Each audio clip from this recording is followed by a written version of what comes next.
more details and with my esteemed guest on the panel. Now, security arrangements have been beefed up years ahead of this crucial visit in the national capital, especially in the central and the East Delhi, in the view of US Vice President J.D. Vance's visit. Vance and his family will stay at a luxury hotel near Chanakyapuri. Police officials have stated that the necessary security arrangements have been made. However, not the MEA nor the US Embassy in Delhi have released any other details of Vance's program, indicating much of the visit would be taken up by the private engagements, including sightseeing and a visit to the temple and shopping in Delhi, as well as meeting with the US Embassy officials. Officials conducted mock drills according to the security protocol for the high-level visit of the US Vice President.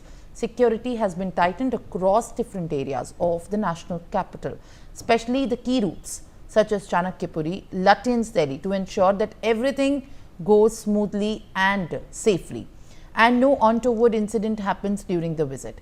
Central security agencies have also tightened the surveillance and deployed additional forces across the city, while drone surveillance and sniffer dogs have also been activated in the sensitive areas.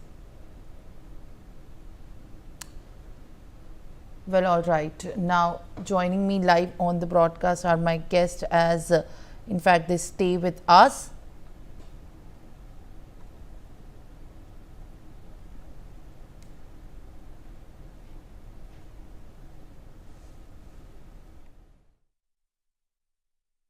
Now, all right, Adrian Calamil, terrorism scholar and fellow at the Arabian Peninsula Institute, is there with us on the broadcast. Sir, appreciate you joining me this morning, and thank you very much for being with us on the broadcast. Now, how do you feel that the entire visit, which is a high-stake one, and specifically when the issues of terrorism are being raised from the Indian side, are going to be taken up specifically at the time when the visit has happened, and just a few days back the extradition of the 2611 plotter and mastermind Tahawur Rana happened, with the Indian security agencies seeking the request of it, and India making it a very crucial point to not leave any stone unturned that they are against anti-India and anti-terrorism activities across all levels. Mr. Calamil. Yes, I mean, that was a great first move. Thank you for having me, by the way, and good morning to everyone and your viewers. When you look at India's security situation from a terrorism aspect, I mean, they're dealing with two volatile borders with both Bangladesh now, and that should be a real concern, and is a real concern for India.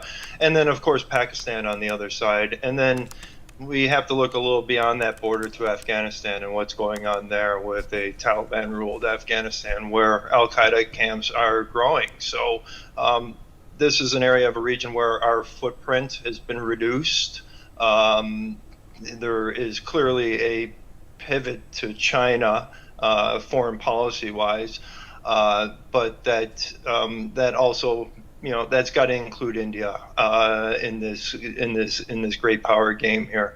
That's going to be a big part of the trip. And the United States needs to recognize this, and you can see the Trump administration kind of doing this with their policies, with the Russia-Ukraine conflict, with dealing with the Iranian nuclear program in that file, and now it seems like they're trying to make that pivot to China that every administration seems to talk over and over. But again, we can't overlook the terrorism aspect. And I think that, we haven't in the United States experienced a real major terrorist attack since September 11th, 2001.